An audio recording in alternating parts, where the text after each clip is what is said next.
and dying in your beds many years from now, would you be willing to trade all the days from this day to that for one chance, just one chance, to come back here and tell our enemies that they may take our lives, but they'll never take our freedom?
And welcome to Anti-Tyranny News Radio here on UCY.TV.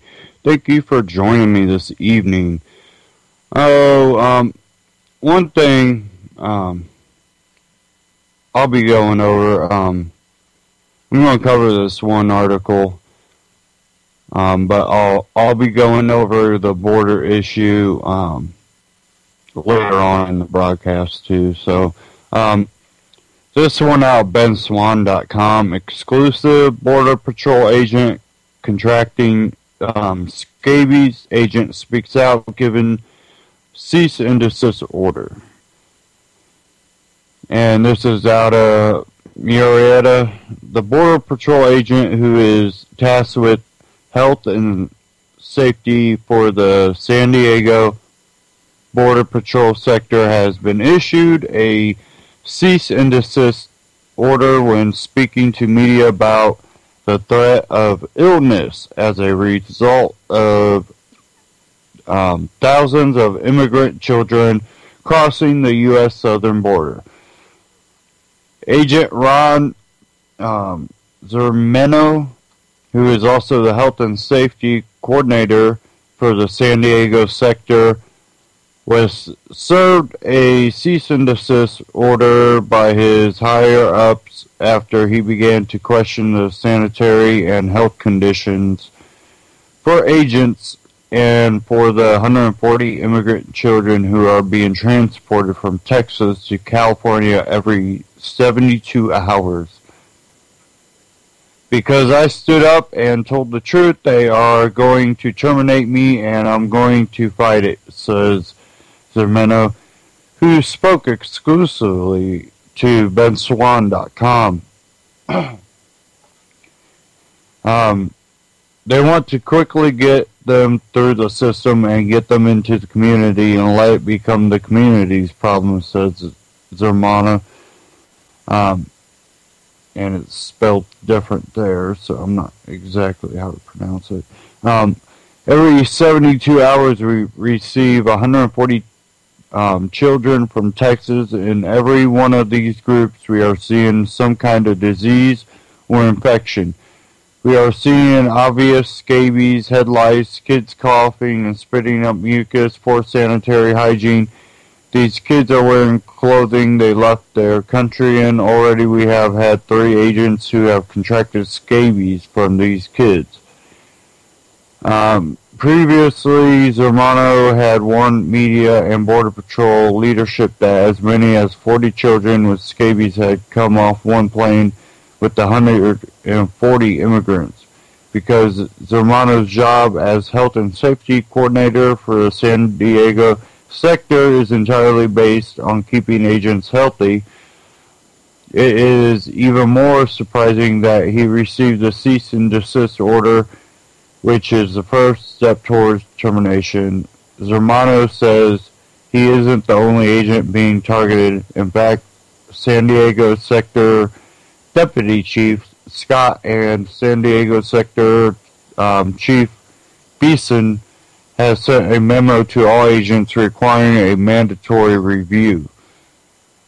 They are being told that they cannot talk to their loved ones or even their wives about what is happening at work, says their motto. So basically, putting their own family at risk. Says here, I told the public and the media about unsanitary conditions at the facility.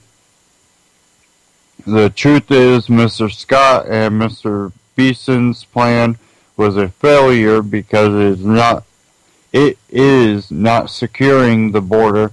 Our primary goal here is to protect the highway and keep these transcontinental organizations from doing business, and we are pretty successful up here, and they don't care. As we have reported, over 50,000 immigrant children, many from Central America and South America, have crossed the southern border since October.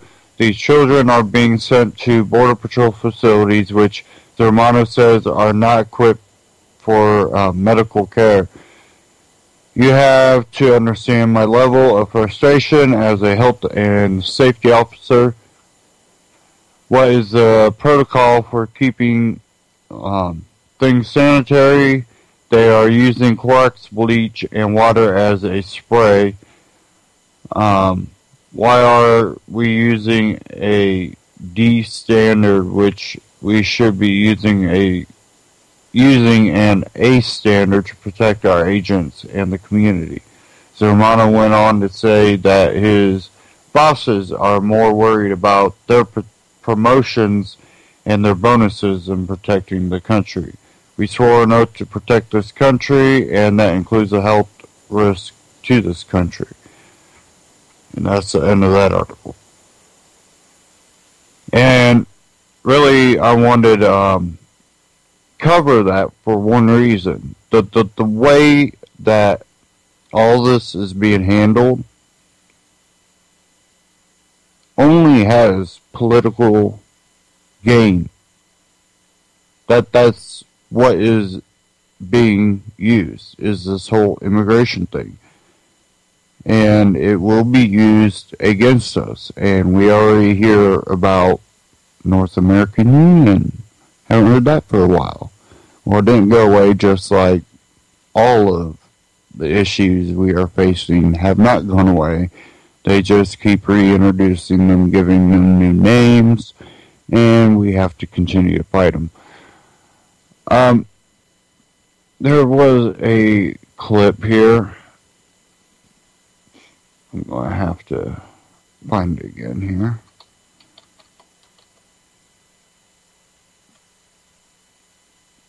And this was coming out of We Are Change. And this is We Are Change exclusive. Inside look at contributionism. And this is a concept being tried out. And it's pretty interesting. So let me go ahead and get this queued up here.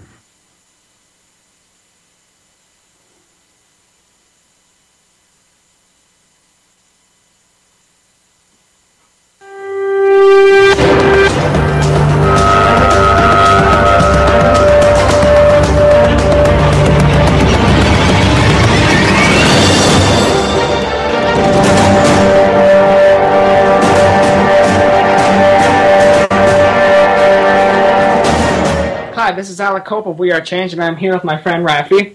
You're a shoemaker. Right now you're running a contribution system within your business, and this is a whole new concept. You're basically a revolutionary spearheading this whole movement. Can you describe to me how the system works and how you've implemented it? Well, yeah, very simple. Customers come in, and let's say they want to buy an item. Yeah. And if the retail price of the item is too expensive for the customer, could be reasons, financial reasons. It could be just they have the money but they don't want to invest that sum of money into certain item. They can decide to pay me as low as my cost, and all my costs are written on each item, so it's open book. I can show you an example if you like. Yeah, sure. These bags which are quite popular. In this case, for example, if you can get a shot of this, the regular price is $80, and my cost is $35. So usually, what the customers tells me before I get a chance of explaining my new system, they tell me what's the prices here. So I tell them it's 80 cost and 35 is it's 35 cost and it's 80. The price is $80. Most of the time, they don't exactly understand what I'm talking about, where I'm getting at. So I have many reactions. Sometimes they ask me questions. Sometimes they say, "Okay, thank you," because they didn't understand what I just said. So they either leave it or they come to the counter and they hesitate. I tell them, "Is $80 okay for you?" Normally they say no because this is an expensive bag. So I tell them, I explain it again. I tell them it's a budgetary contribution store, and you can give me as low as $35. They usually are shocked from it. Yeah. That's the first reaction. And the second reaction, most of the time, they are extremely uncomfortable. So they say, "I can't," or they say, "Why are you doing this?" Or they say, "How much should I pay? I don't know how much is it worth it for me." So we are so used to not making decisions in our lives. Everything is dictated, everything is fed to us. And we just do whatever the system tells us the way it's supposed to be done. And we are not creative. And so by doing this, I'm giving the gift of exercising our way, a different way of functioning. Yeah. So basically, I'm opening my heart. I'm being vulnerable in a way and I'm at the mercy of the customer in one way, for them to say, "I'll pay the minimum even if they can pay more." Yeah. So I'm open to anything. Whatever experience I will live through it. That's what it is. But in most cases, people are well intentioned, and they hesitate a lot to pay me the minimum or close to it. So they don't want to profit from me. They say, "How are you going to pay the rent?" But I didn't tell you to pay the minimum. That's the impression they get.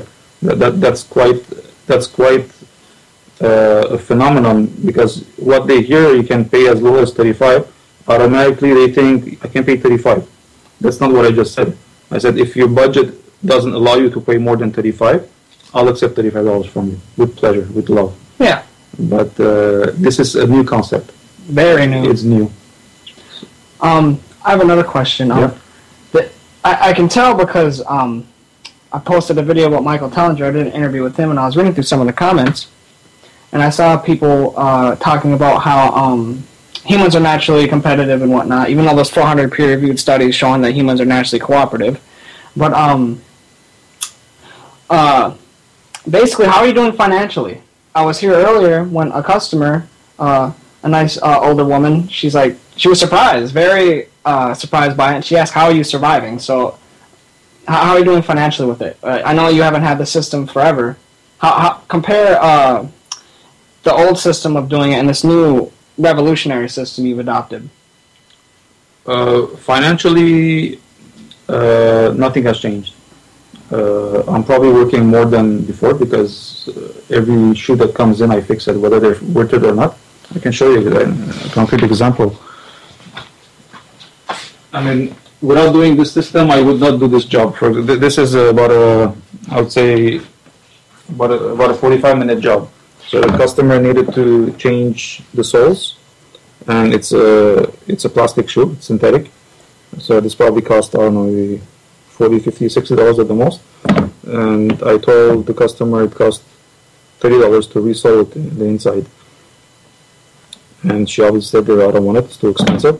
And at the end, she offered me, I told her my cost would be $5, and she offered me $8.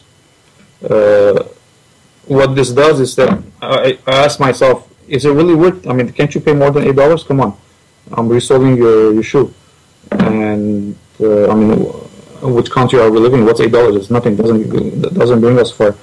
At the same time, on the other hand, I'm doing it out of my necessity, my need for change. When we talk about we are change, I am change. I am doing this to change the outside world we live in, that everybody is complaining. I want to create something else. Will this achieve the change outside? I don't know. But what are my options? If I tell the customer, sorry, I cannot do it for less than $30 or $25 or $20, if I negotiate, she will probably say no. Even if she says, okay, I'll agree at $20. Hey, not bad, I just got $12 more. What is that going to change? That's not going to change anything.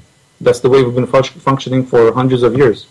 You know, having a price, negotiating, dealing, trying to get the most possible, customer the least possible, and it doesn't do anything for anything.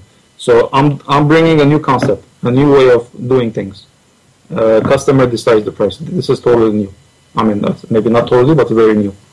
Yeah, this is the first time I've ever seen it implemented in a business setting, yes. And it actually being effective to the point where you can still operate. Yes.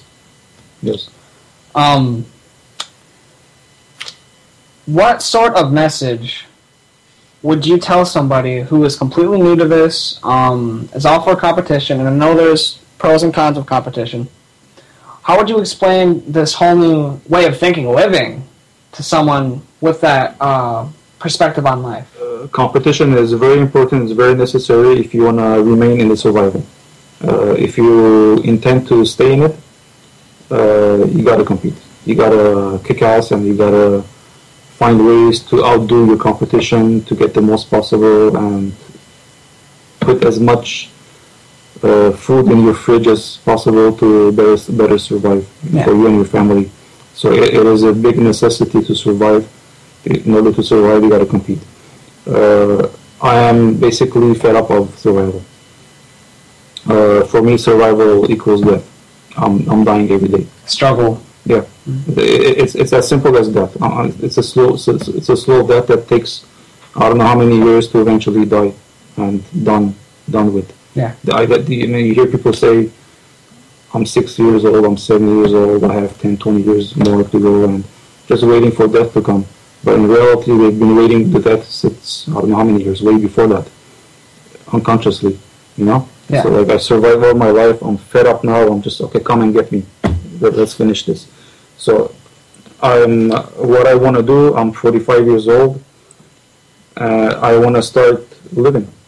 I don't know what that is. I never lived before. I've always survived. I'm learning how to live.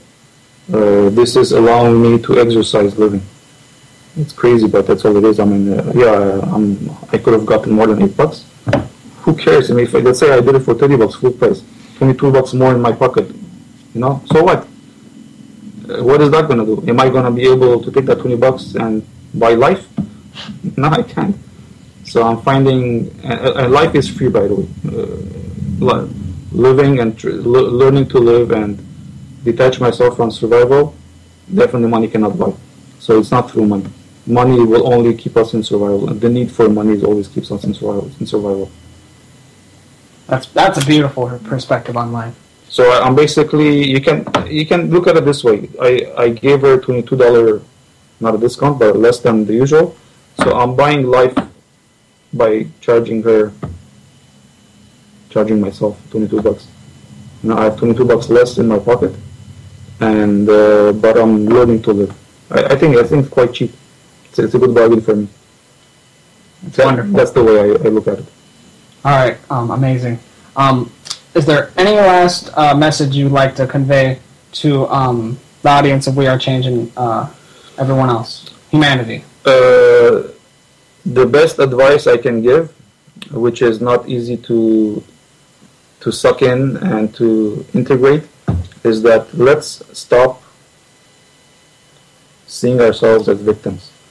I mean, there's a lot of people out there who talk real and who we look up to and who we are inspired from.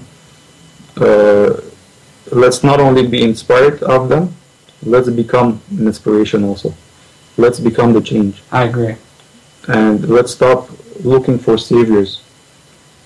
If you don't call yourself a religious person and sticking to religion and a savior and staying a victim, it's not any different than having a savior outside religion. They're all saviors.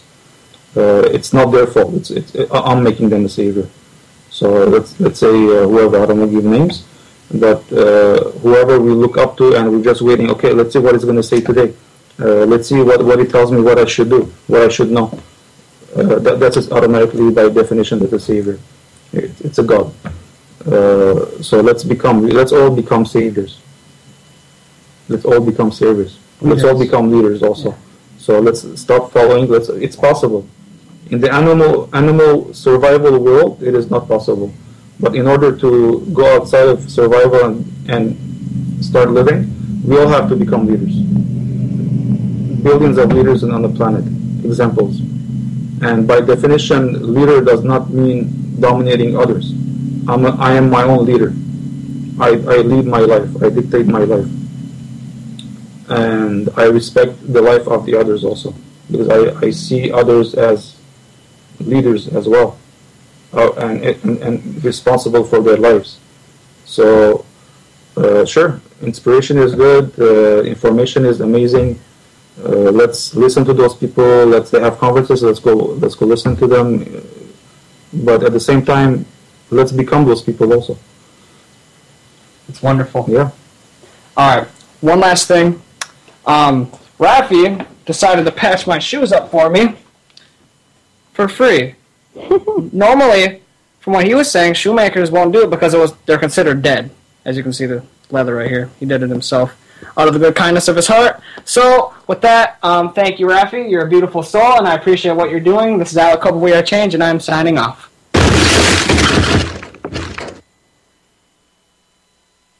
I wanted to play that, and I think one good thing that comes out of this is being able to provide a service and do it in a way that helps the community and helps you.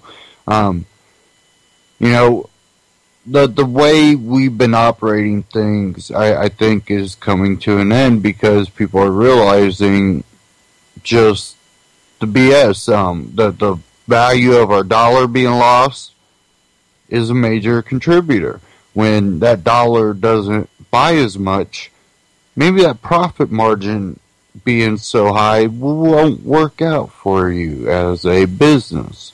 Unless you just happen to have a business in a high-scale area. You might do okay. But if you're in just a middle class, maybe closer to poverty level, high-end pricing might not do it. And being able to find ways around that, and whether it be Bitcoin, doing things like this, bartering, there's many ways that we can work around the failure of the system. And it's about providing that service and people being able to seek those services. We haven't needed government to need someone to repair things. Government does not make that need for things to be repaired, nor do they do a good job on providing that service. Roads? What about our roads? Our roads are crap. We could do it better ourselves. And we've seen communities actually do that, and then the city come through and go, oh, well, that wasn't too hard. We approve of that. Well, you didn't do it. That's why the community got together and put that road in. It's really a hard thing, too. And, these people their money has been devalued. It is not worth as much. And they still came together and, was able to pay for the road to be put down. And, our dollar is just falling at a amazing rate. And there's so many factors playing into it right now that you cannot, pinpoint one. But, or should I say, you can't blame just one thing on the falling dollar. Yeah, you could go. What would you do? Excuse me. Oh. Okay. You can look at the Federal Reserve and, you can make the point that, well, maybe it'd be different if they weren't in charge, but, would government be any better, I think would be another argument. Definitely when government is bought out, you don't have politicians working for the good of the individuals. The good for the betterment of their friends is what it comes down to.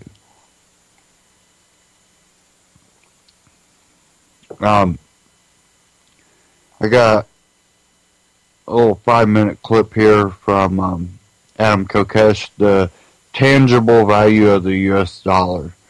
And I'm going to go ahead and cue this up.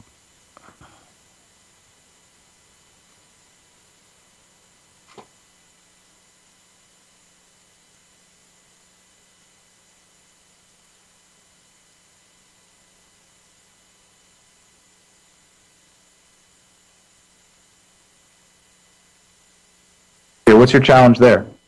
I guess what are we going to do about it, and what will it be, and how will it work, and how will it affect international trade more? I guess less that point, but mostly like, what are we going to use for currency? I mean, are you just saying Bitcoin or? Well, this is a perfect segue because we wanted to talk about Bitcoin earlier, but the question of what are we going to do for money is whatever the market demands. And we can, if money is a means of communicating value, we have seen now with cryptocurrency a truly unique phenomenon. I think this is not pointed out enough by people who are fans of Bitcoin, who appreciate Bitcoin, that there's a very, very specific phenomenon of cryptocurrency that is a global ledger with encryption built into it, can hold value in and of itself as a medium of exchange that can then function as a legitimate currency without any tangible backing. Because people say, hey, the US dollar isn't backed by anything. Bullshit. It's backed by the promise of violence of the United States federal government, which is a very real, physical, tangible thing that it is backed by. In a sense, cryptocurrencies are backed by less, but they're backed by their inherent value as a ledger that is encrypted and safe and transmittable as a way to communicate exchanges of value. So my prediction is that it's going to be some form of cryptocurrency. But when you ask that big of a question, like what are we going to do for money in a nonviolent society, it's almost impossible to predict.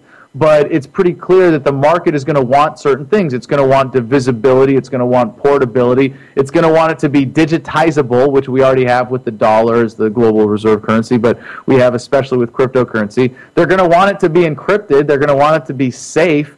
I mean, what else? In that sense, if you can't imagine something else that someone would want for a medium of exchange, I guess I can imagine one other thing is that they want a physical, tangible commodity behind it. There might be some people that say, no, I want this, and there might be enough of a market. I doubt this is going to be able to compete with Bitcoin and the demand for all of the benefits that it has. But you might have a version of a cryptocurrency that's not really like from the blockchain kind of, the value is in the ledger and the encryption, but its value is as a placeholder or as a marker for gold or silver or grain or something that's actually in a vault somewhere or in a silo, and it's connected to that, and you could have a basket of commodities. That's the only other really thing I see as a potential contender once fiat currencies are obsolete, but it looks like cryptocurrencies alone could already be the nail in the coffin here, the last one. Like, I don't think it's the whole tangible in your hand thing. I think it's more like you said, the uncertainty and how do we convert to that, what happens. And last time I unfortunately fired off 5 quick questions at the end of the last podcast. What happens to my debt? What happens to my loans? How do we convert? And, because those are the things people are worried about. Well, and I guess I'm just speaking from my point of view. Actually, that's really fun stuff. And I'm looking forward to writing about that in one of the follow-up books to Freedom for American Freedom, and talking about that process of disillusion. But yeah, what happens to the debt? Well, as dollars, if you're in debt, if you owe the banks money, guess what? No one has a greater interest in crashing the dollar than you. Your debts go to zero if the dollar goes to zero, and your debts are numerated in dollars. I mean, it's really that simple. Now, that doesn't mean take on more debt, because the system is rigged, and right now they can control it enough that interest rates will always outpace the devaluation of the dollar. Duh, they set it up that way. But in the longer term picture, yes, hypothetically, if you're in debt, you have a real interest in the system collapsing and the dollar specifically collapsing.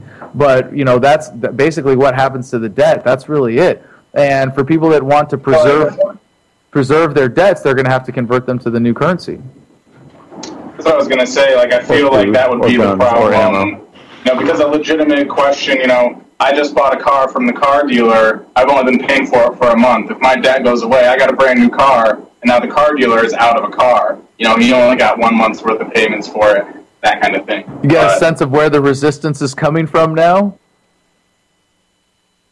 All the people that are benefiting from this. And it's funny, what car dealers really sell, right? Car dealers don't sell cars. They sell financing. Oh, yeah. That's where they make money. I don't know. Listen. And maintenance and accessories and bullshit. But no, the car itself, that's not where they make their money anymore.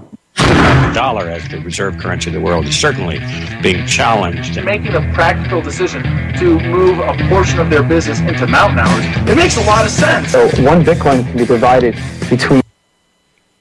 Now, there was a lot of chat in the chat room about cryptocurrencies, and it's really it's something that some people either love or hate, and it's a choice. You either try cryptocurrencies out or you don't. One thing I urge though is that you never put all your eggs in one basket. Whether it be cryptocurrencies, cash, gold, silver, no matter what it is that you're investing in, never put all your eggs in one basket. You need to have multiple avenues to produce something that you can use to trade and interact socially in any type of environment.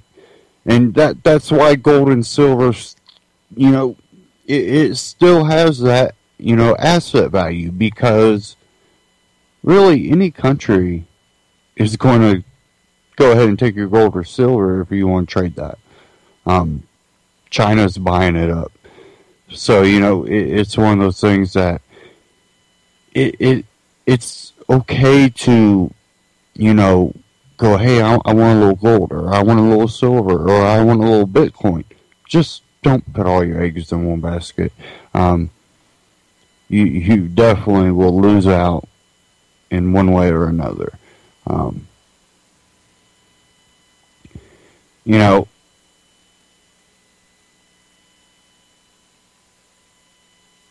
It's one of those things, what if, you had to flee to Canada or Mexico, and what if you can't get large amounts of gold, but you do have a little stash of Bitcoin sitting there? That little thumb drive, it's a little easier for you to carry on your trek across the country to flee, because maybe you have armies blowing up everything behind you. You never know what could happen, and it's just one of those things that if you have access to someone that has the technology and accepts Bitcoin, that might be something that might help you out. But But no matter what, I think one of the number one things that you need to invest in is, storable type of foods, freeze-dried stuff that you can take, or you can just survive on at home if you can't get to any other type of food, and water.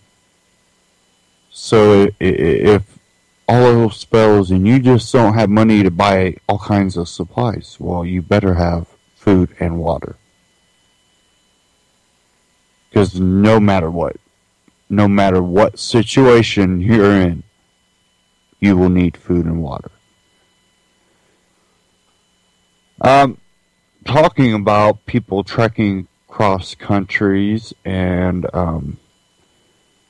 all of this going on, it's,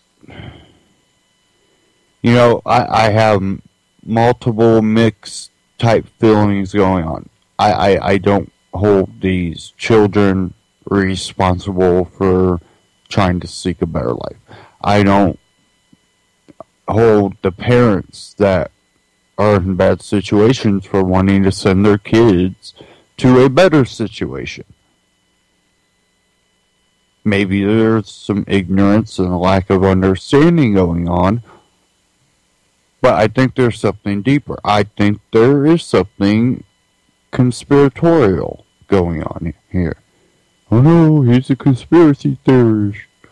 No, these immigrants are being told to come. They are being trained on how to get in.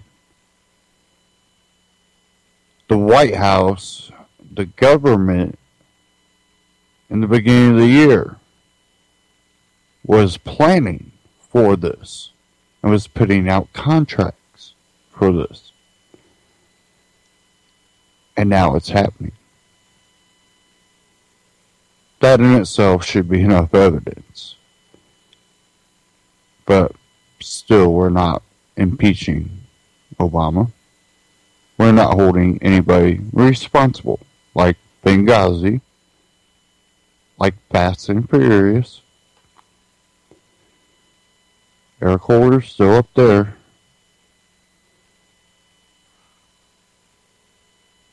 None of these people are going to be held responsible because the system is rigged.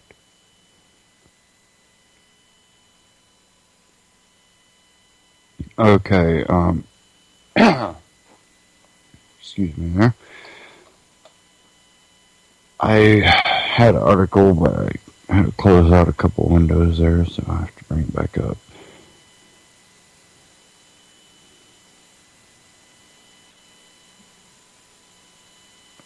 So just give me, no. There we go, maybe.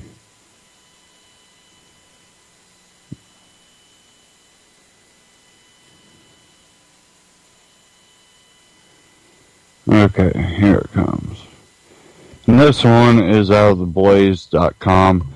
Border Patrol official, DHS ordered illegal immigrant holding facility cleared out before congressional visit.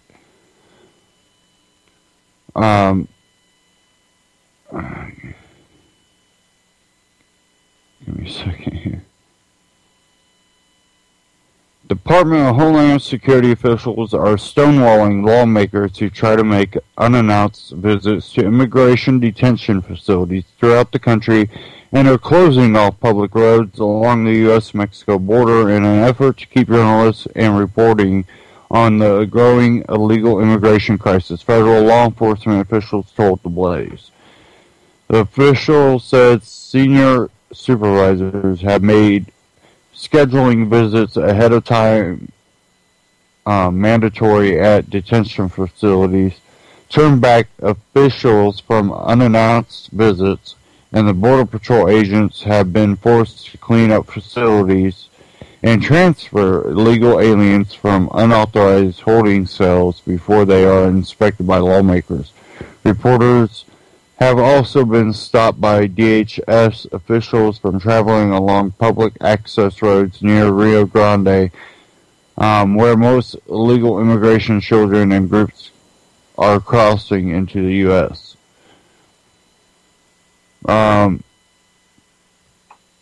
The media crackdown along the Rio Grande happened shortly after the blaze visited the region last month and traveled along some of the more secluded roads along the river's edge.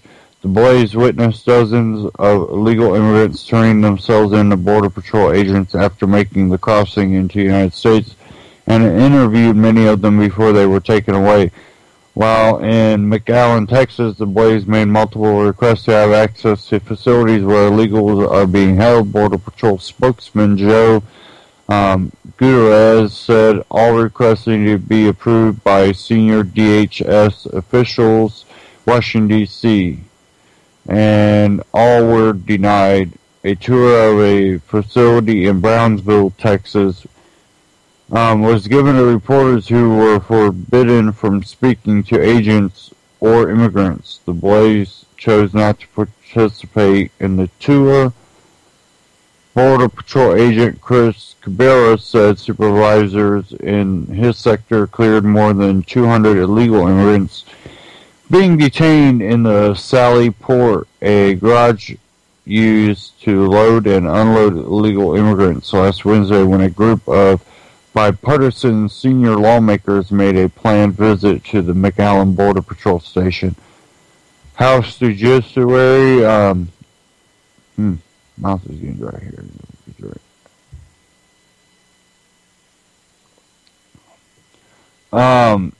Committee Chairman Bob Goodott, Republican, Virginia, and House Oversight Chairman Darrell Issa, Republican from California, Representatives Zoe Lofgren, Democrat from California, Representative Sheila Jackson Lee, Democrat from Texas, Representative Joe Garcia, Democrat from Florida, traveled to Rio Grande Valley sector to inspect the facilities where the majority of illegal immigrant children and adults are being detained. They don't want people to know what's going on here, or for that matter anywhere, when it comes to the surge of illegal aliens, and when Congress went to visit, the place was cleared out, said Cabrera, who was the vice president of the National Border Patrol Council's Local 3077. The night before the group of lawmakers arrived, the senior supervisor loaded up a couple hundred people being held in the Sally Port and shipped them out to Laredo. If everything is so fine and dandy, why not let the lawmakers in just the way it is? DHS officials in Washington, D.C. did not immediately return phone calls, requests for comment. More than 47,000 unaccompanied children have crossed into the U.S. illegally this year. Up to 90,000 are expected to cross into the country by year's end. I'm not going to read the rest of this, but it clearly shows a cover-up. It clearly shows that this is all being done for these political gains, and you best believe that somehow this will lead up to administration, and again, nothing will be done about it. Like everything else. Not being addressed.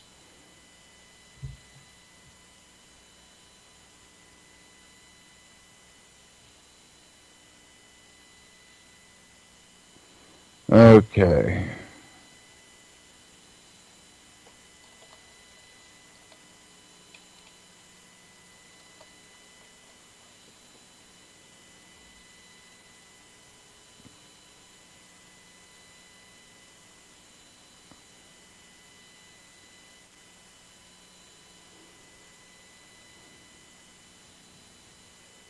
I have a clip here.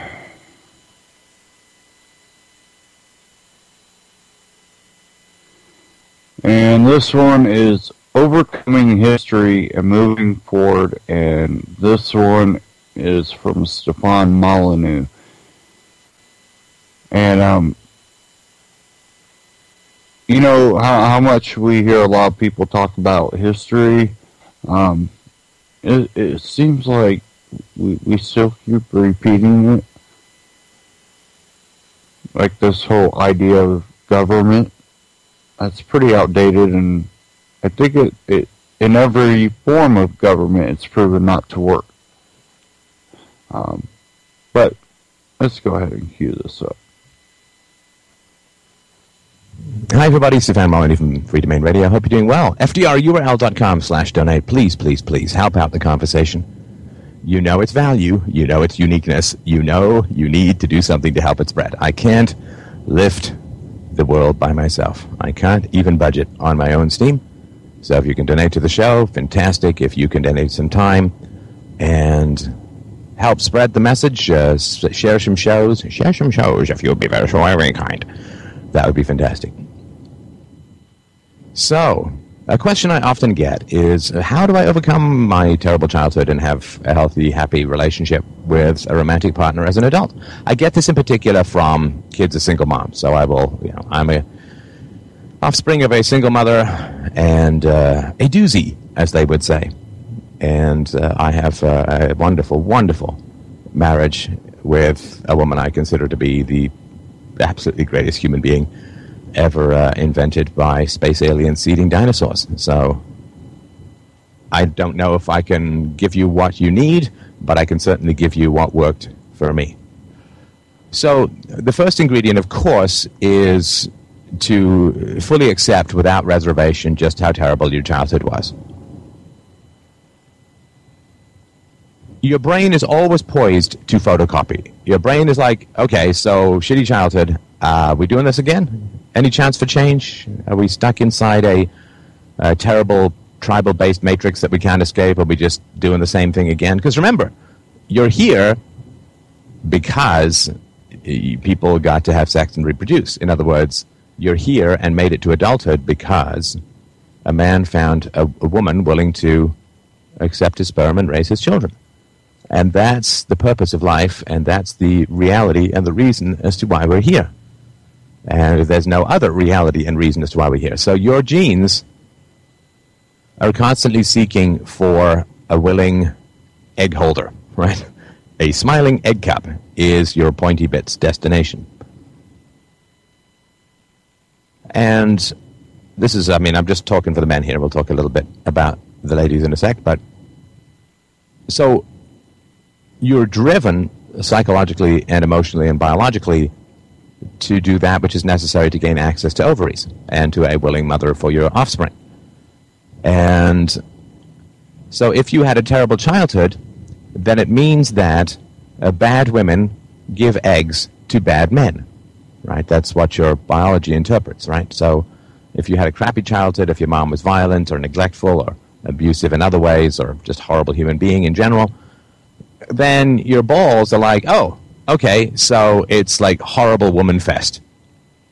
And so what type of man does a horrible woman want? Well, a horrible man, right? So if you want to reproduce, they will say, then you have to be a horrible man, right? And that's why children who are raised by horrible women generally turn into fairly horrible human beings without, self-knowledge and all that, right? In the absence of any reflection or anything, they generally reproduce the mindset because the mindset is why they're there. The mindset is why the genes got to be reproduced. So the trying to figure out, for men, trying to figure out what is the kind of woman who will give you the eggs that you need to reproduce, right? Well, what kind of women are out there? Who are they giving their eggs to? That's very foundational to your sexual success as a human being. So, given all of that, I think it's fairly easy to understand that without intervention, you are going to grow into the type of man that your father was, right? Because your father was the guy who successfully got a woman impregnated. And that's all that your balls want to do. So that's really important to understand. That's sort of the basic foundation of the reasons for psychological reproduction of early childhood trauma.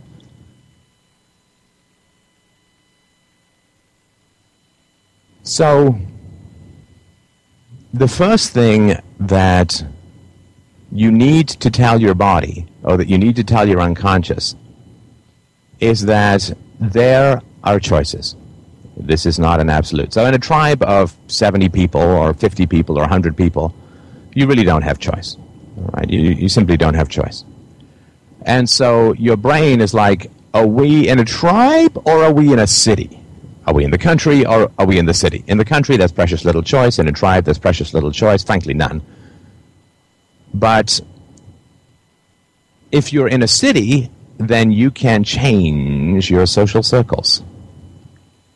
You can change your social circles. Isn't that cool? And so, remember, your psychology, your biology is not aiming for happiness. Philosophy will aim you at happiness, but biology and base psychology, the reptile part of your brain, the fucking breed part of your brain, is not aiming you at happiness. Doesn't really care if you're happy. It cares that the sperm hits the egg at the right angle. Frankly, it's all it cares about. Reproduction, reproduction, reproduction.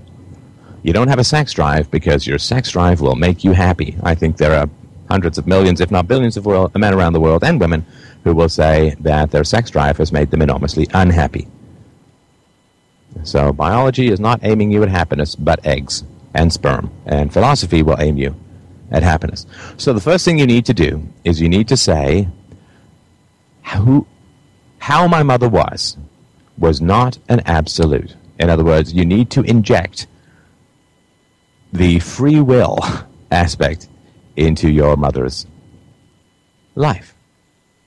Because if she didn't choose to be that way, and we universalize, then fundamentally you cannot choose to be that way. If your mother didn't have choice, you are not going to have choice. If your mother didn't have choice, then your father didn't have choice. Then you don't have choice.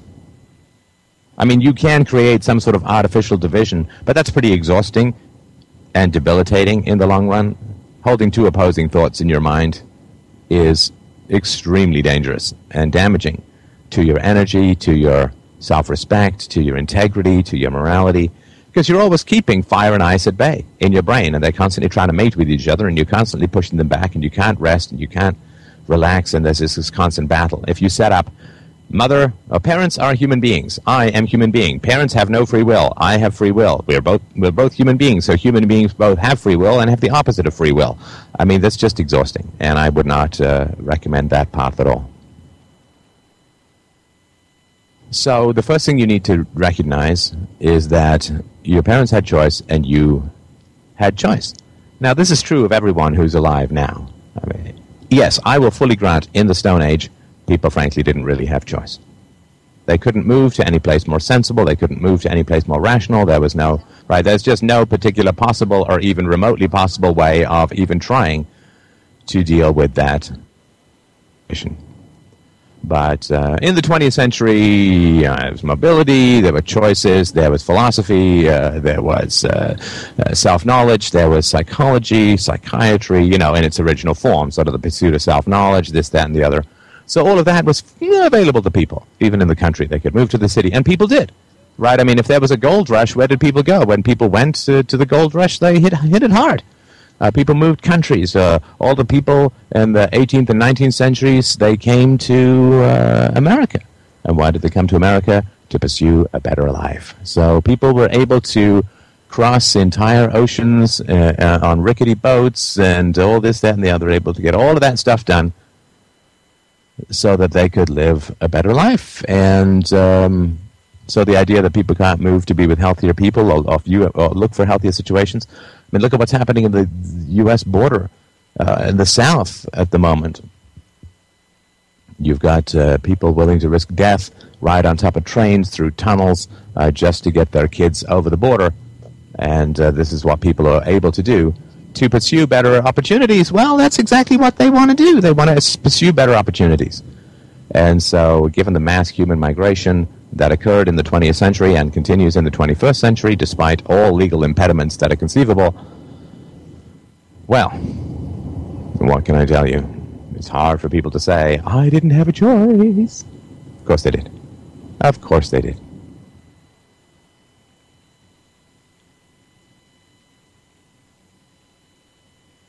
So, your parents had a choice. Your single mother had a choice. She could have been a better person. She could have pursued self-knowledge. She could have done the right thing. Or she at least could have recoiled from doing the wrong thing. I know my mother, at points in my childhood, recoiled from the abuse that she was pouring upon myself. I assume my brother as well, though I can only speak for myself. I remember the times of regret, the times of, never openly, but I could see it in her eyes that she was pretty horrified at what she was doing, and then she just slipped right back into doing the crappy thing. The other test, of course, for whether somebody possesses free will is, do they punish you for the effects of your choices as a child, right? So if your mom hit you for doing the wrong thing, then she was saying, you are morally responsible for your choices, you're doing this, and you must be punished for your choices. You didn't study, you get an F. You hit another kid, you get suspensions. You don't listen to the teacher, you're in the hallway without a pass. You don't ask before going to the washroom, then you get a detention or something like that. So you make choices and you're punished. All of society punishes children for their choices. You chose not to listen to mommy. It's time for a timeout. You didn't do the right thing. You hit mommy. We don't hit. You made that choice and you should be punished, right? Nobody hits a child for having an epileptic attack. At least no sane human being would consider that to be morally justified because the child has no choice about his or her epileptic attack. If you tell a 10-year-old 3 times to put on sunscreen and then they forget and get a sunburn, then you might get sort of annoyed at them. But if the child puts on sunscreen and it turns out that the sunscreen was defective, they get a sunburn, they get nothing but sympathy, right? So these are all, and with my own daughter, if she just accidentally knocks something over, it's no problem, right? If she's waving something around and I tell her 3 times not to and she keeps doing it and then she spills something, well, then I'm a little annoyed because she didn't listen and she made a choice and so on. But then I also have to remember the number of times I tell her not to do something, she keeps doing it, and there are no problems. Right? It's important to serve up both sides of the equation, so to speak. So, yeah, the first thing that you recognize is that your parents had choices, and they chose badly. And they willed what happened to you as a child. They willed what happened to you as a child. There's that old saying, live by the sword, die by the sword. Yeah. Inflict free will, have free will inflicted on you. Hit a child for his choice or her choice to misbehave, then you cannot claim that you were doing the best you could with the knowledge that you had and you didn't really have a choice and you'd had a bad childhood and so on. Well, guess what? The child you're punishing is having a shitty childhood, and that doesn't seem to give you much capacity to excuse the child now, does it? So you can't claim excuses for what you did when you were 30 when you're not willing to extend those same excuses for what a child does when he's 3 goddamn years old. That is pathetic. It's inevitable in a weird kind of way, but it's absolutely pathetic. I could not lift this 50-pound weight when I was 30. And so I punished my 2-year-old child for not being able to lift that 50-pound weight. Well, if we should be excused for not lifting a 50-pound weight, then certainly the first person who should be excused is the toddler, right? So, to recognize that your parents had choices and chose to act the way that they did, and chose to maintain acting the way that they did, is important to understand. It is important to understand. Now, of course, when you're older, if you had abusive parents, if you're older, then your parents will seem incredibly fixed in their ways. Yeah, I get that. And so you may happen to sort of try and change their minds, reach this incredible resistance, and then say, well, I guess they never really had a choice because they can't change their minds now. But let's say that's true. Okay, fine. If you have smoked enough cigarettes, you can't win a marathon. Right? So you don't have the choice to win the marathon after you've smoked X number of cigarettes.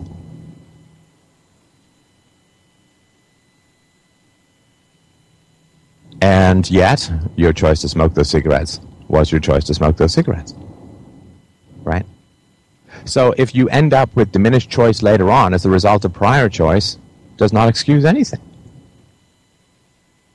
A man who's 300 pounds cannot win a marathon.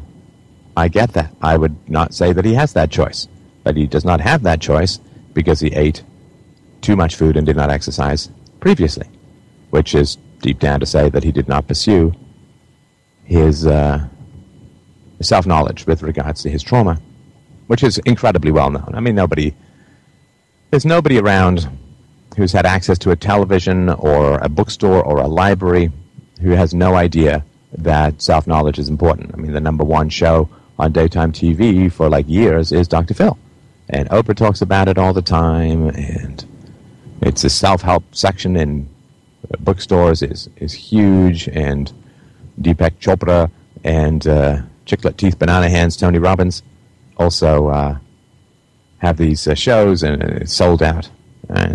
Anyway, so the idea that self-knowledge is important plays a role. The past plays a role in the future. It's been known for thousands of years, but it's certainly entered popular culture for probably 120 or 130 years. I mean, just look at the etiology, or the etymology, I guess, of the term Freudian slip, which is not just the undergarments that your mother was wearing when she was inappropriate. So, they had choice. And once someone has choice and acts badly in a way that harms you, then you get to be angry. In fact, you will be angry. I mean, that's virtually a guarantee. You will be angry.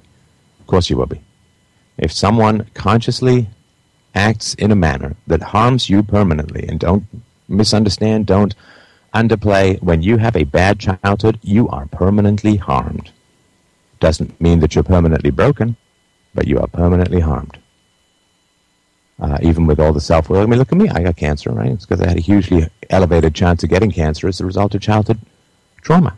Right? You are permanently at risk. You are permanently harmed. And even if you do everything that you can to fix yourself, you are still permanently harmed because you had to spend all that time and energy fixing yourself rather than doing something else. I spent, trying to think now, a couple of years, 6 hours a week. Lordy, crazy. So what, 1,000, 1,200 hours in therapy? 1,800, yeah, it's a lot.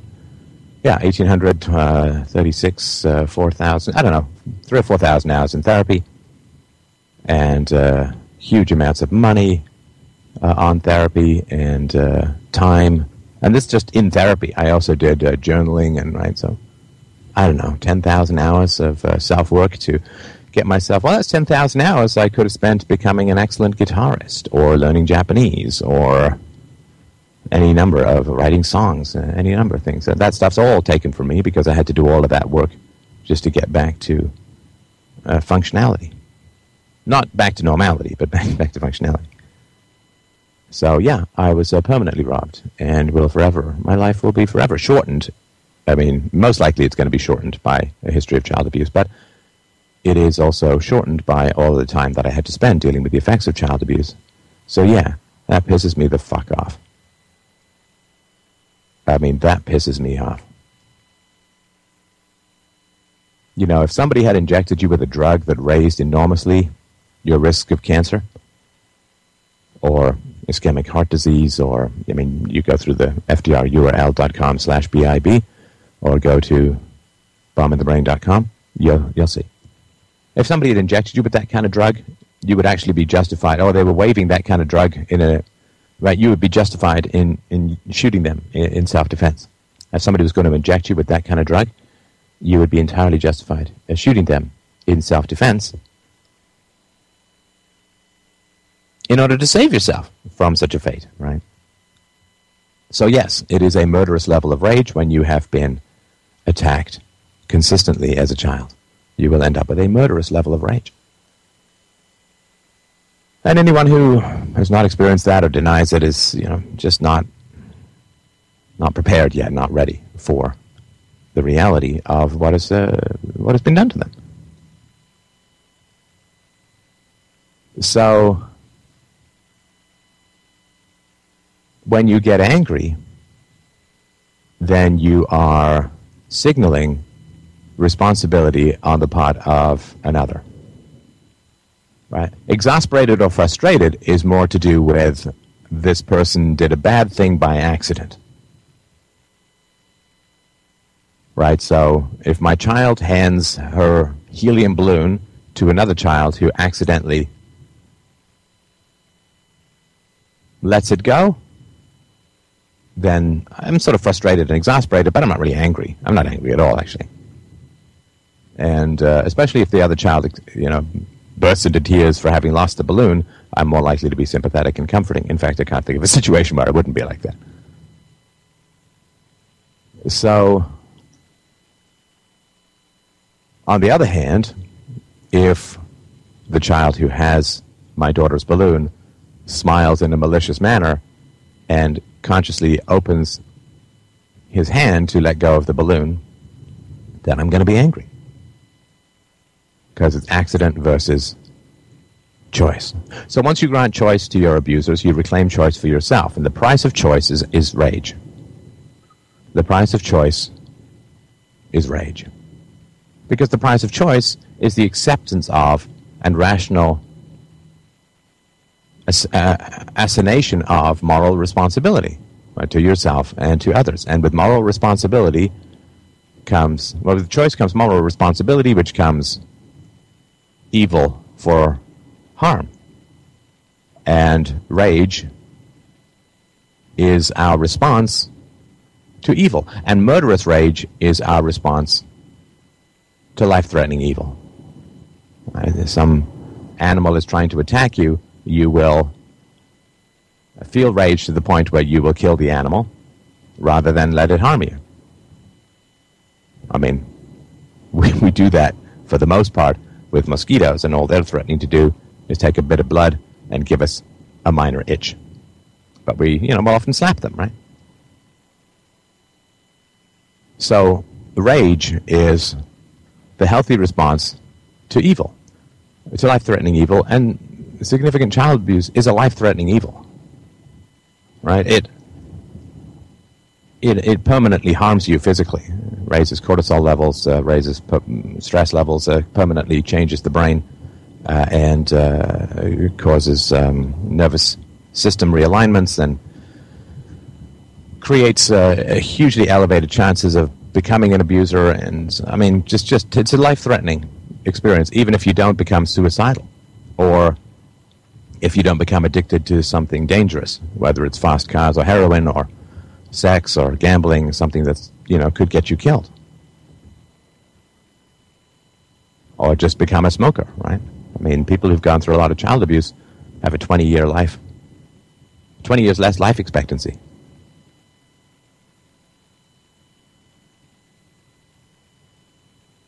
So, murderous rage is what you're going to feel at having been so harmed by people making choices. Right? Right. If somebody is going to inject your child with a life-threatening disease, you have the right to shoot them dead. And I would sort of question people who didn't do that, I guess you could say. So, or, if that was their only choice. I certainly would. Because I don't have the right to let somebody harm my child in that manner. So,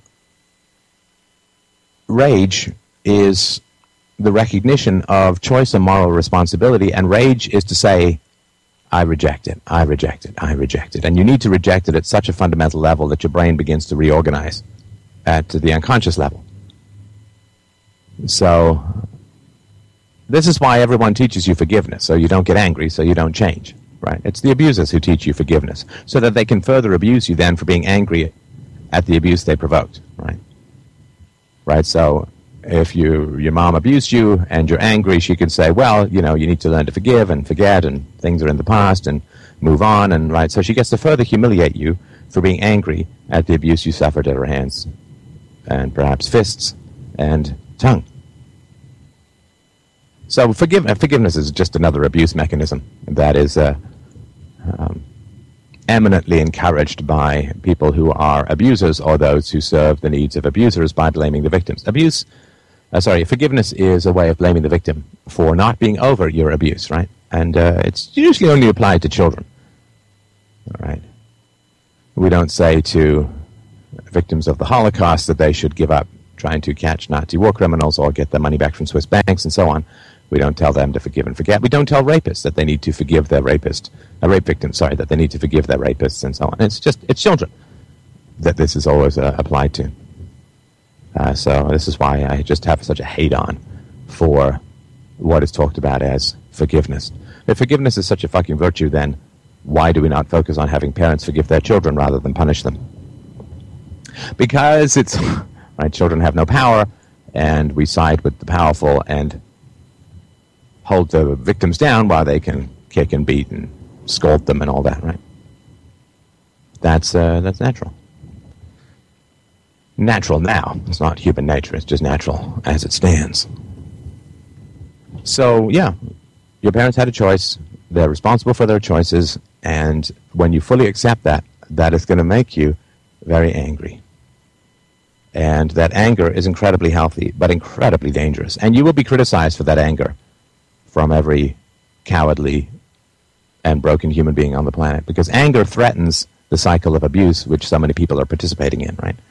Anger breaks the cycle of abuse.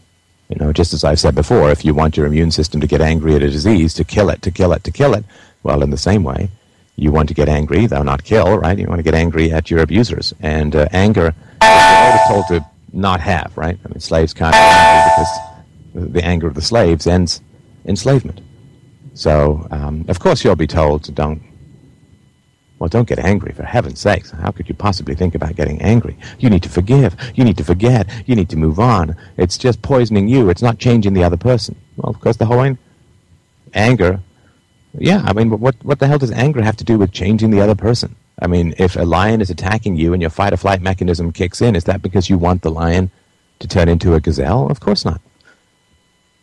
Anger is simply recognition of harm. Of chosen harm. So no, the idea that you get angry so that you can change someone, of course. I mean, why would you want to stay around an unrepentant abuser? That's just continuing the cycle. And I guess you can make that choice if you're an adult, however unwise and masochistic that might be. But I would certainly not argue that you can easily make that choice when you have children, because you can choose to expose yourself to toxins. I don't really think that you have an easily defensible right to expose your children to toxins.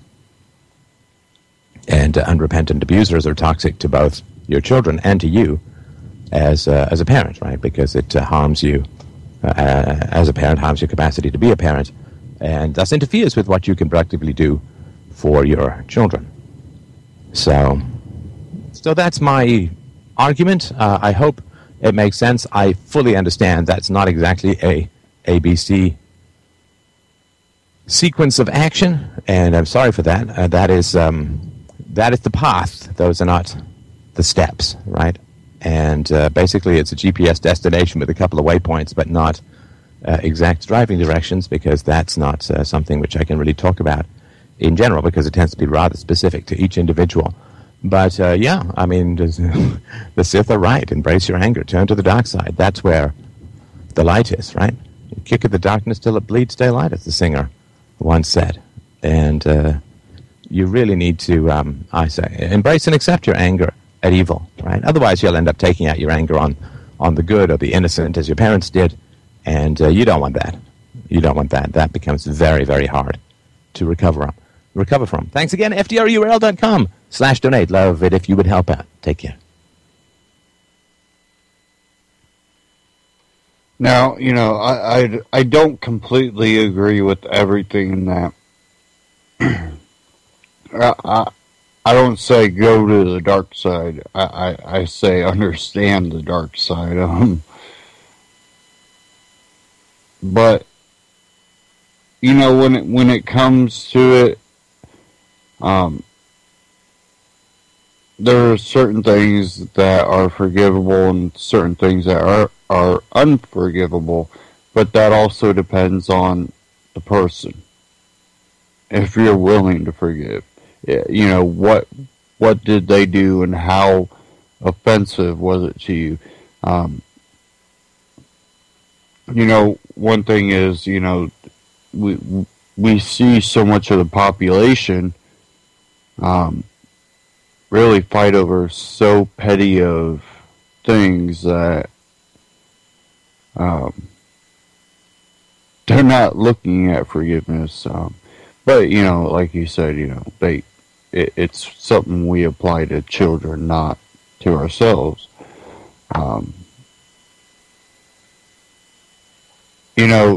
There's different ways of looking at it, and I really think it needs to come down to your ideology, your personal beliefs, and whether you're religious or not, your religious beliefs.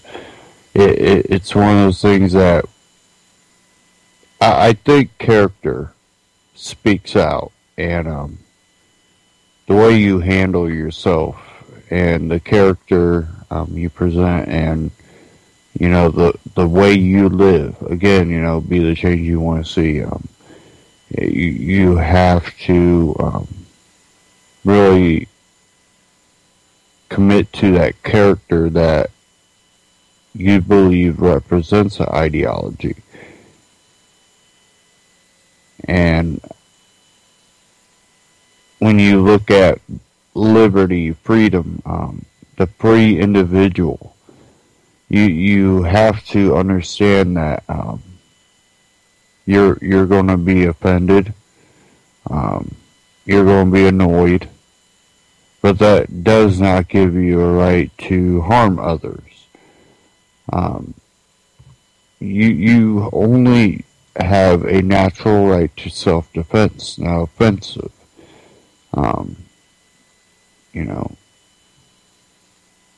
You really have to start living what you preach, and we're not perfect. We're gonna make mistakes, and that's something that each individual has to find their own path and their own, seek the morals their own way. And if you're unhappy with your life and you have a lot, maybe your morals, you haven't seeked out your ideology and your morals and your belief, the things that will truly make you happy. Yeah, you'll get depressed or down every once in a while when things aren't going quite right, but overall, you can be happy with not much. But also, don't forget, try to expand yourself, reach for more, and I think a lot of that has to do with, reaching for knowledge and truth. And when you do that, it makes it easier to traverse society the way it is. We have to understand that, we have to live that lifestyle that we preach and try to perfect our ideology and perfect our knowledge and, learn the truths and the fallacies and be able to do that for yourself. That way your lifestyle, when you live it to that ideology, is inspiring and commands respect from others, because when you find that, you become beneficial to society. And not in a way that you give things to people, but in the way that you inspire them to be more than what they were before, to seek more, to grow as an individual. And, you know, you always see these older people that they're not rich. They might not be poor, but they're not rich. You know, middle class or middle class, but they're happy, and people will sit down and just listen to them talk. And there is a reason, because you're seeking that knowledge that has allowed that person to live happily, even when they might not have everything they wanted. What did they find in life that just made them happy? And you have to grab a hold of that. And just you know, go out there and whatever you're interested, research it. And it will lead to the point where you just can't stop. You're reading books, you're watching videos, you're listening to shows like this and other shows here on UCY.TV. And you get to a point where you're like, you know, you're finally awake. You're waking up and you're realizing that you still don't know everything. You're not perfect.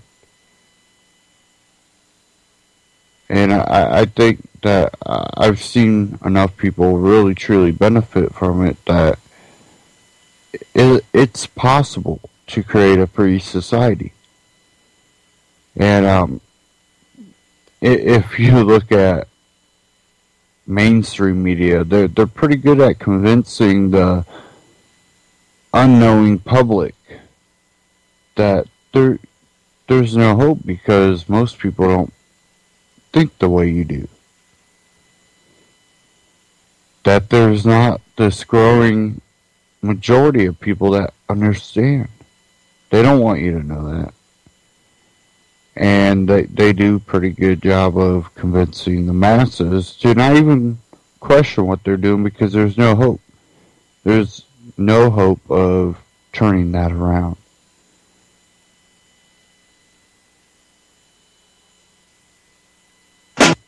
Okay, one more clip. It's only a 30-minute clip. This one, again, from Stefan Molyneux. This one is "You Are Wrong," a short look at the world around you and a message from powerful people who run the world. And I like this, so I just want to play it. So here it goes. Children grow up in a culture, and they're told that this is how society runs. We got a bunch of people at the top, they have all the guns in the world, and they tell us what to do, but we praise them and we think that they're great.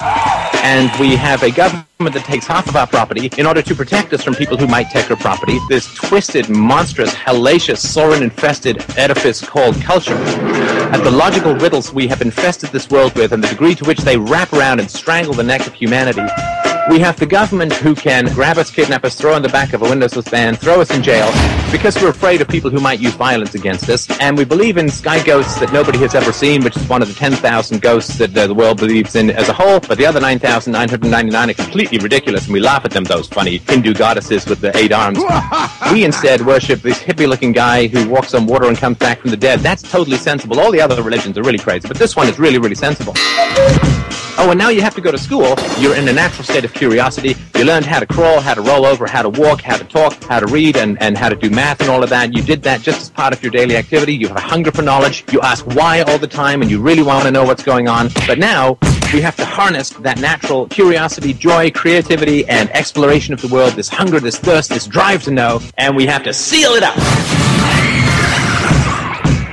in a bunch of little rows in dusty desks with some ancient teacher up there squeaking away and yelling at you if you put a foot wrong. This is what we call a healthy society. Yeah, we've got huge amounts of the population in jail.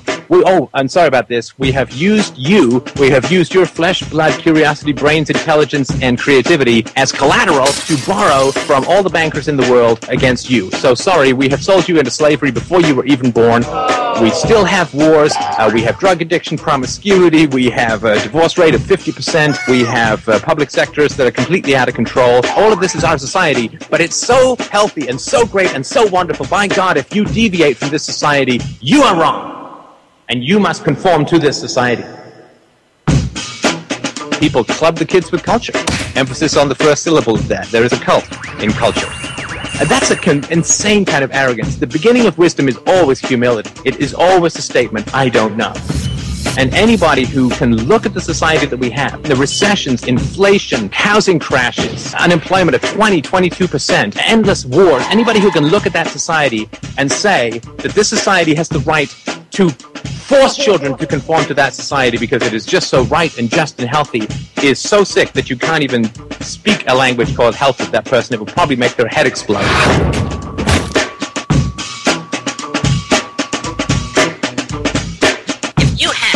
If you have a question, if you have something that doesn't make sense to you in the world, like this kid, like this kid, like this kid, like this. And, you know, we live in a society, we grew up in a society, and there's a lot of us still living the same way, raising our youth the same way, and I know watching people, you know, they tend to make the same mistakes their parents did. Because you're taught, well, when you're young, you go, well, that doesn't seem right. But when you go, well, you know, it's because I said so. And I think sometimes we have to take a step back and go, when I was younger and I said, or I was told these things by my parents, did it help the situation or did it make it worse? How did I react? Well, I reacted pretty negatively. Maybe I shouldn't use that technique on my children because they tend to, well, react negatively. Again, that goes back to questioning yourself and questioning what you know. And when you realize that you're not a perfect person, you can't try to impose on anyone that, you know, it's your way or the highway. You can say, well, this is what I want. I might be wrong. But for now, this is what we're going to do unless I hear a better solution. Bam, problem solved. You know, when I was young, when I would get the response, you know, because I told you so. Honestly, you know, I in the back of my mind, I was going, well, that's not a good response. I don't exactly accept that as a response. I'm asking an honest question. But, it's always looked at, well, the kid's trying to, get out of it. Or sometimes, maybe they are asking an honest question. They are kids. Maybe you might be wrong. But they're asking an honest question. Just answer. Okay. Give me a second here. As I had to shut my browser down again. I don't know why it keeps doing that. Okay.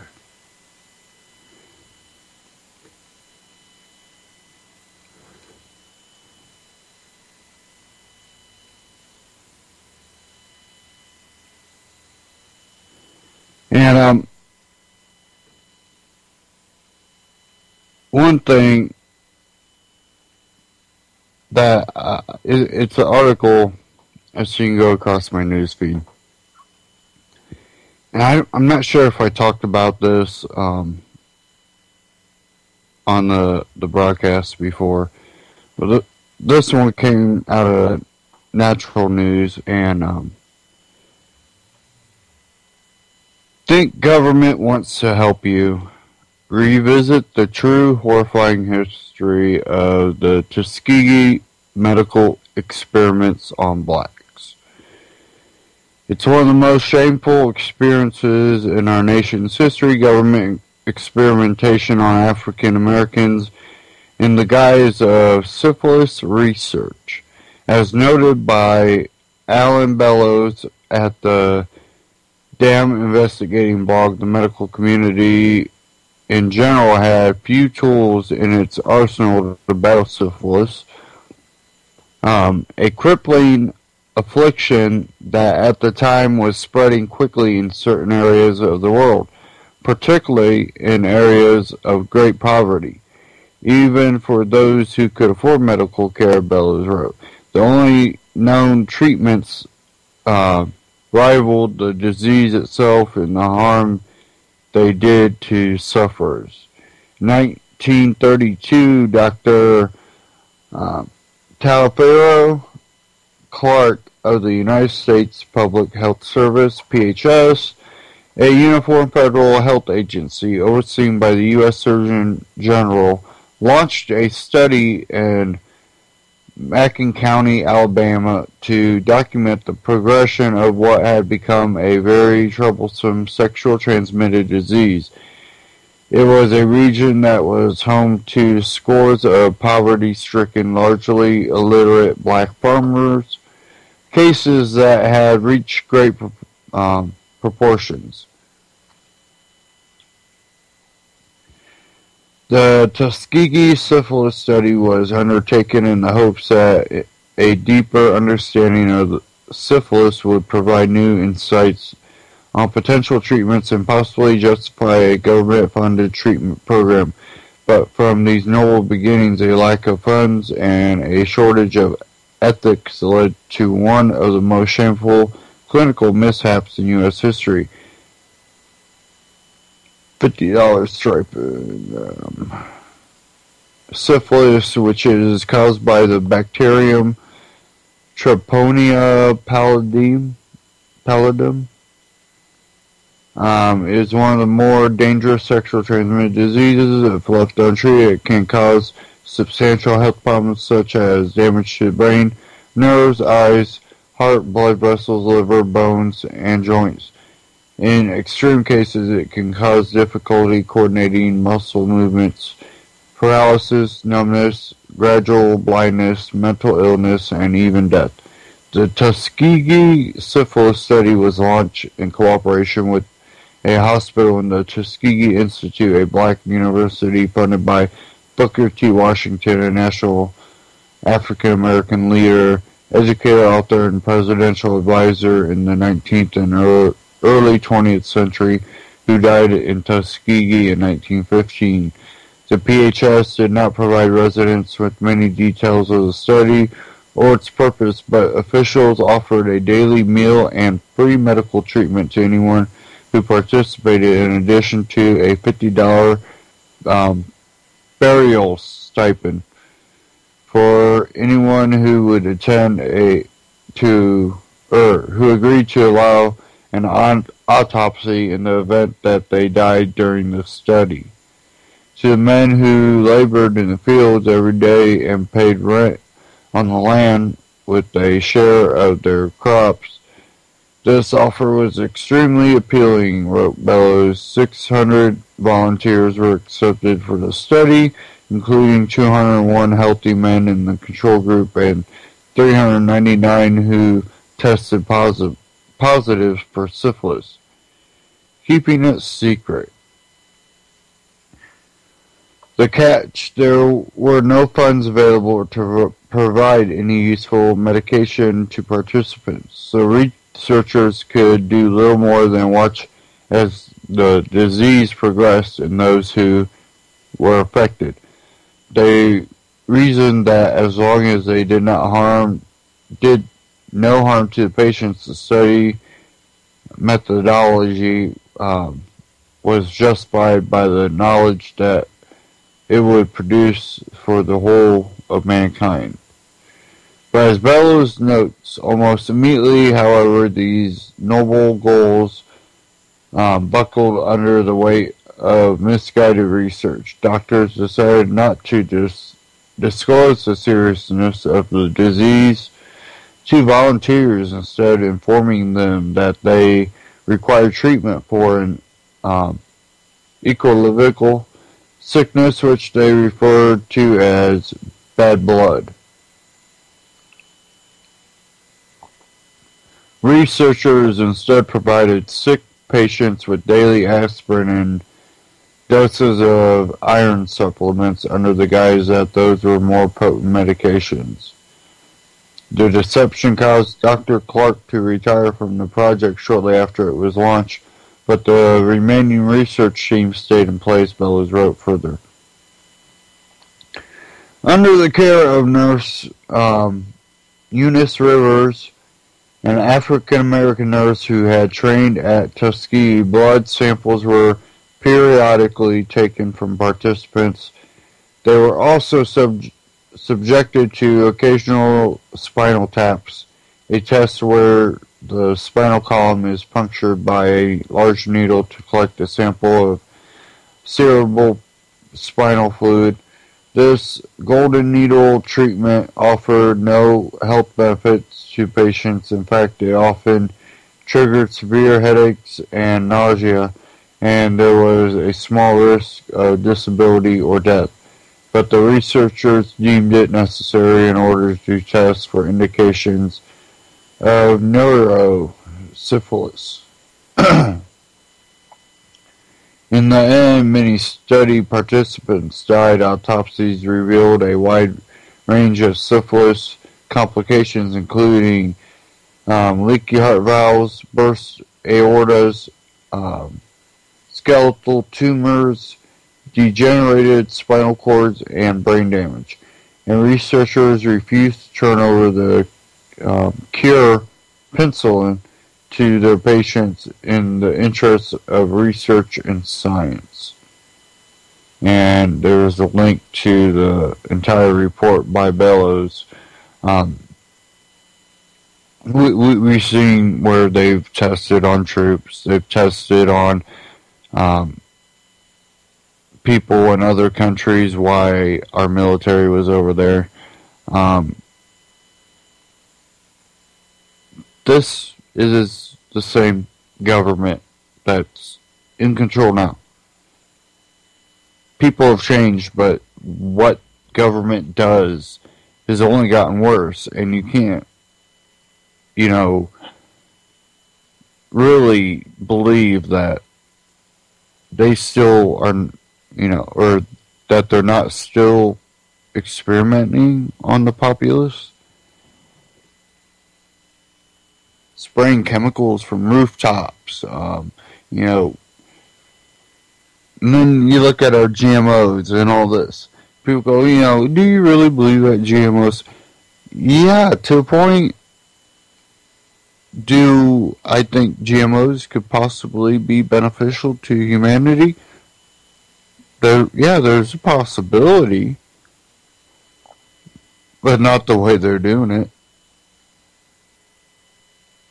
There's not proper oversight, and when communities feel like they're being harmed here in the United States, they are having a little bit of a problem kicking GMOs out. There's a lot of evidence that points to GMOs being bad, and yes, I've seen the evidence that points to it being good. Problem with it is I'm real skeptical about the research that says it is good for you. That there's a lot of unknowns, but I personally have really switched my diet over the past 5 years, slowly and slowly, I've gotten off of processed foods as much as possible.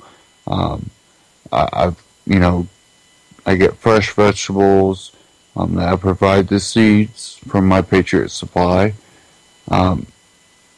to a buddy that grows it, and seeking that better food, I felt my health get better. So I truly do believe that there's something to it, and so that's my personal choice that I've taken. Is there a possibility though that it could be beneficial? Yeah, but government oversight going up. Well, FDA says it's okay. EPA's not saying nothing. USDA's not saying nothing. White House isn't saying nothing. Congress isn't saying nothing. Well, what our government has done in the past, and when you do see acknowledgments, it's like, oh, by the way, we were sorry for what we did 20 years ago.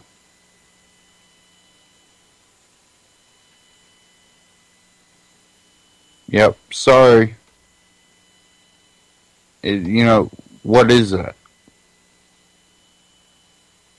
There's no transparency, so you can't see if there's any correction being done. They prevent you from ever seeing that. And you see it with the whole border patrol thing going on. They're not being, forthcoming with what's going on. Well, at least to, reform the electoral.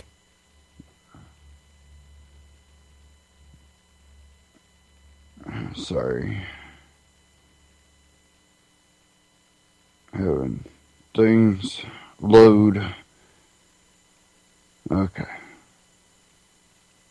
Must have been set up to play after it loaded. Okay.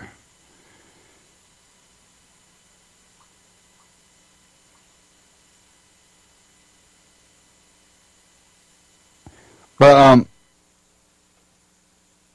I think if we can get our communities taken back, I think we can make those changes. But we really have to get a hold of our local governments and take those back. I really don't think looking at the federal level will do anything. I think federal government is completely corrupt and bought out. I think it truly has to be done at the local level.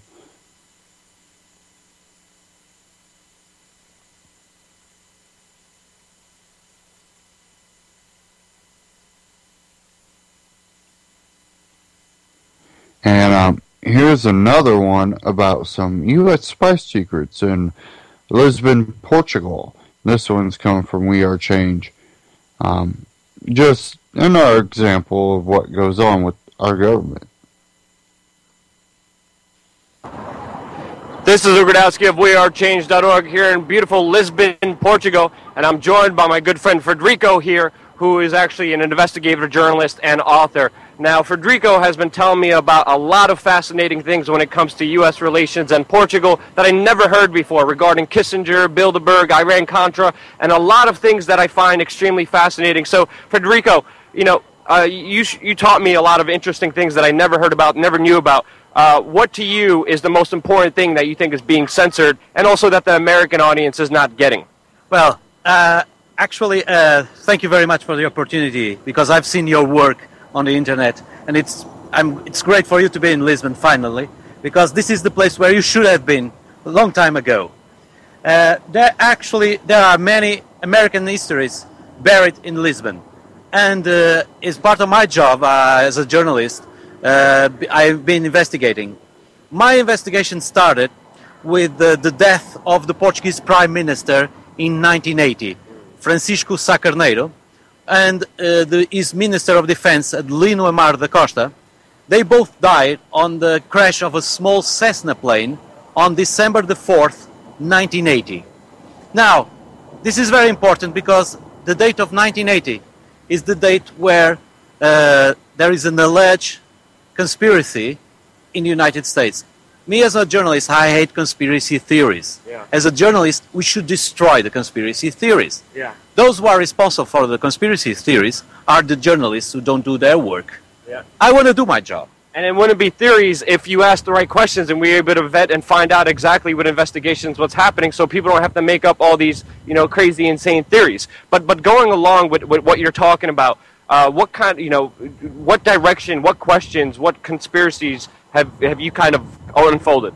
Well, during my work as a investigative journalist, I've written a book which is published here in Portugal 2 years ago. It's called Camarate. That's the name of the place where the plane crashed. That's how we know here still the case of the death of Portuguese Prime Minister is known as Camarate. Then his name Sacarneiro, and the guns to Iran. Why the guns to Iran? Iran-Contra. Before that, Iran-Contra started, we might say, in the year when the investigations started in 1986 in the Congress, the U.S. Congress. They set a date going back till the year of 1982, 1983. Well, that's a lie for the American public, because here in Portugal we know that the Iran business started long before that. They started in 1980. Iran-Contra. The run gun. No, the Tehran crisis of hostages. The Jimmy Carter trying to be re-elected on November 4th, 1980, and Ronald Reagan and George Bush being elected instead of him. Why? Because Jimmy Carter wasn't able to release the hostage before the date of the election.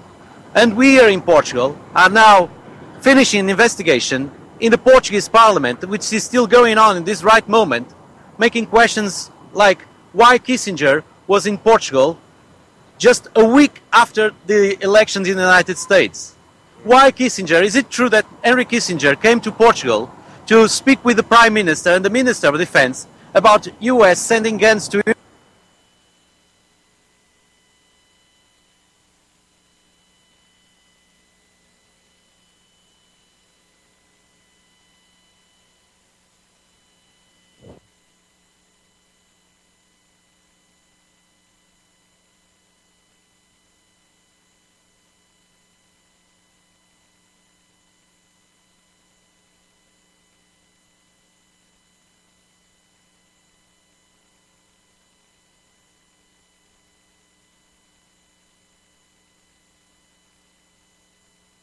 Kissinger, is it true that Henry Kissinger came to Portugal to speak with the Prime Minister and the Minister of Defense about US sending guns to Iran in order for Iran not to release the hostage before the elections and have the guns to fight against Iraq?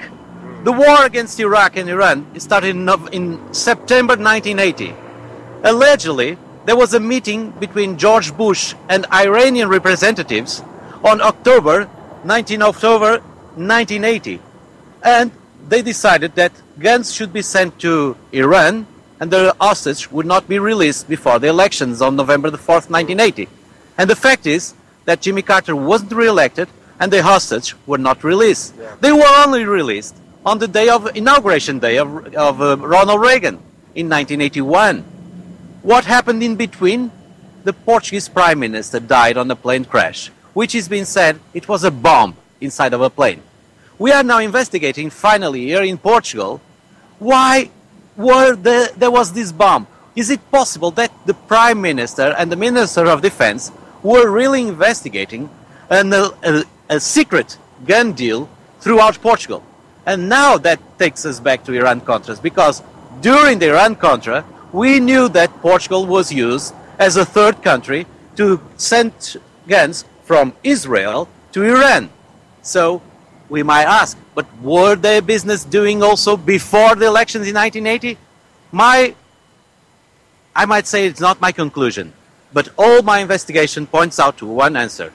Yes, yes. And I will show you how, even with books from the United States. Yeah. So what's the best evidence you have? Well, for instance, let me give you, my best evidence is memory. People have to have memory and make the right questions. this is what I have as in facts. I have this book from Oliver North, okay? It's known. And in a certain point, in page 26, it says, my own operational involvement began 3 months later when on the afternoon of November 17, 1985, the phone rang in my office.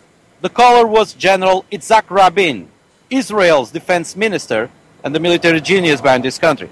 Rabin got right to the point. We have a problem, he said. And Mark Verlaine said, you could help me. He then outlined the details of an Israeli shipment of American-made Hawk missiles to Iran, which had been refused landing rights at the European airfield where he was supposed to be transferred to another plane. Oliver North doesn't say there which country it was, but in the book A Spy for All Seasons by ex-CIA chief Duane Claridge, he then says, here on page 309, sorry, take your time. Yeah, don't worry. Should have forget. It says on the beginning of chapter 18, the Iranian episode. On November 22nd, 1985, I got an early morning call at home from Oliver North. He said, look, I've got a problem, and it involves Portugal. I needed to see in the office as soon as possible. I'm going to need some help with the Portuguese government. Now, I'm Portuguese. I know who was the Portuguese government on those days, and I know who are they still today. And they are the same guys. They are always the same guys. I'm not going to be into details. Maybe one day I could speak to an American audience with more details and to see the enormity of this situation. But just to give you some hint, I have also here with me, and this is official, everything is official, some documents, which are the original documents made from the National Security Archives from the Iran-Contra scandal, okay? And one of the persons that these two men were talking with, his name was Manushar Ghorbanifar. He was an Iranian arm deal, and we have here on page 276 of this book an unclassified document from the CIA. It's a background report on Manushar Ghorbanifar. And on the beginning of it, we can see that he had several other names. One of them is Manuel Pereira, which is a very Portuguese name. And it is said that he speaks as excellent Arabic and English. He has had a Portuguese passport in the name of Manuel Pereira, issued on October the 3rd, 1980. Now, this goes into the heart of the October surprise. This goes 2 weeks before the alleged meeting with George Bush and Iranian officers. This goes back to the Portuguese being Prime Minister investigating. And this also takes with another name, a name very famous to the United States, and here in Portugal also, Frank Carlucci. Frank Carlucci was the American ambassador to Portugal from 1975, which is after the Portuguese Revolution, Democratic Revolution that ended the dictatorship, and he was here till 1977. And he went directly from the office in Lisbon to the office in Langley. He became deputy director of CIA. Right there, right on the spot. And while he was here in Portugal, everybody was saying that he was CIA. I also have in my book, that was given to me by a person which is the nephew of Frank Sturgis. Frank Sturgis was one of the Watergate burglars. He was here in Lisbon in 1977. Why? Because he was working against the communists in Africa with the help of Cubans from Miami to fight the Cubans that were helping the Angolan government in old Portuguese Africa. Yeah, a lot of people don't know this, but Cuba and anti-Cuban rebels were fighting in Angola, out of all places, and you know, this history is really, really missed. But this Frank Sturgis nephew, what did he give you? What information did he provide you? Jim Hunt, that's his name. He lives in Ohio. He gave me some writings from his uncle's diary that were written in 1977 at the Ritz Hotel in Lisbon. I have these writings here. You maybe, I don't know if you can shot them, but then you probably, I will send them to you for you to see. And in one of them, he talks about a conversation he has with an Angolan person, and this is 1977, and he said, I asked Victor if any CIA agent debriefed him. He said, Frank Carlucci at the American Embassy. Now this puts us an ambassador, American ambassador, being as a CIA agent about 6 months before he really became a deputy director of CIA. Now, Carlucci was in CIA in 1980. And he didn't like it. This is public here in Portugal. He wasn't very friendly with the Portuguese Prime Minister Francisco Sá Carneiro.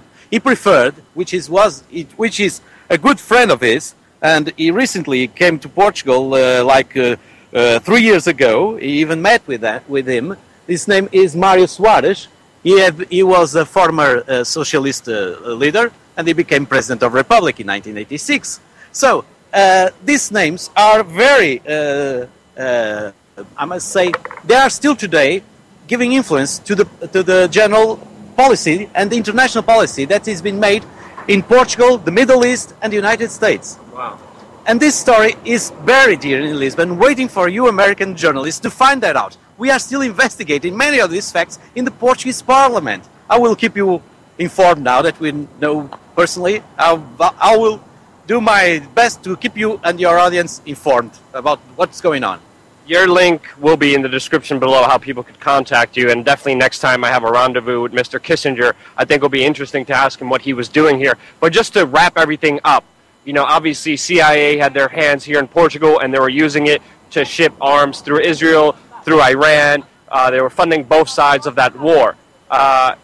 It looked like the government here, the Prime Minister was investigating, his flight came down, and, you know, him and his staff died. Which is another big mystery, and they're still all investigating this right now here in the Portuguese government. And you are one of the researchers who are also giving testimony. Yes. Is that correct? Yes. As a result of my book, I went to the Portuguese Parliament, and I stayed there for 3 hours giving a testimony. It's on YouTube, but unfortunately it's in Portuguese, so it's not available for everybody to see. But if we have the time, one of these days, maybe I can ask somebody to put some subtitles on it. Or, like I said, I think the American public in general, should know what's going on here in Portugal. I invite more journalists to come here, or even if it's able, I would like to go one of day New York and do a public speeching with all that we know here in Portugal about the American secrets here that are buried here in Lisbon. Lots of American secrets. I'm happy there's investigative journalists like yourself who are actually investigating it and getting it out there. Federico, we will have all the links in the description below. Thank you so much for your hard work and putting the dots together. Is there anything else you want to leave us with? I just want to say that I'm available to answer to all the questions, to everybody, to give all the doubts. And once more, thank you very much for you to be the first pioneer here in Portugal and the discoverer of this new world. It's definitely a new world, lots of secrets, lots of mystery. We're reporting for you here in Portugal and all over Europe. Thank you again so much for watching. Hope you enjoyed this program. If you do, click like and subscribe. We're going to have a lot more videos coming to you again. And don't forget to check out Federico and his book and his excellent information that he's been providing to you here. I'm over and out. We are Change on YouTube. So you can go there and check that out. All the links to all the information.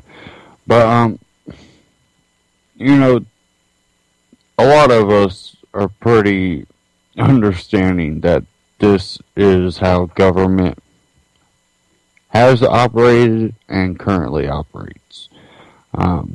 It's all about control. And the one thing that will keep government from trying to control the world is for all governments to be taken down by the citizens. And, you know, when we look at borders and stuff, we have to understand what borders mean when you have governments and what borders mean when you don't.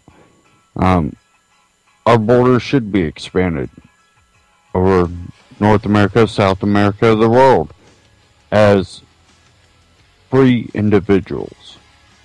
This land possesses free individuals and nothing more. Take care. I'll see you Friday. Stay tuned. UCY.tv. I waste my time.